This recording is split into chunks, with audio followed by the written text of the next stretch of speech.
Hey everyone, and welcome back to this class, Advanced Convolutional Neural Networks. In this lecture, I'm going to summarize everything we did in this section. This section was the first section of the course that looked at novel CNN architectures. In other words, these are CNNs that are built from new building blocks that you've never seen before.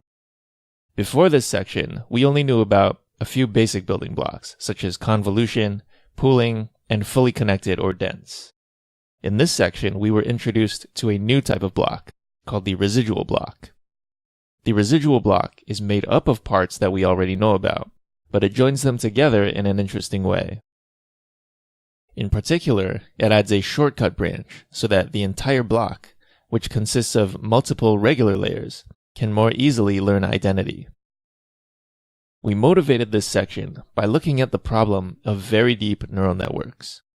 Logically, a very deep neural network should be able to do just as well as a smaller neural network because any extra layers should be able to learn identity.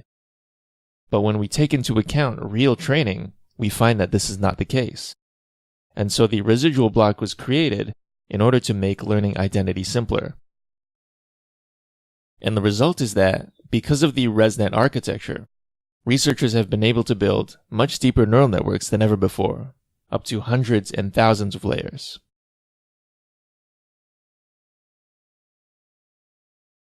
We also saw that using ResNet is pretty easy.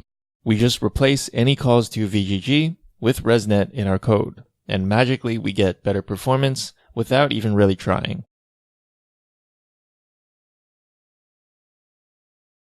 In this section, we also looked at inception, which is yet another novel CNN architecture made up of parts we already know about. This solves a different problem, which is we don't know the best filter size, so let's try multiple at the same time. Importantly, we looked at concepts like one-by-one convolutions and side branches, which are going to come in handy later when we talk about SSD.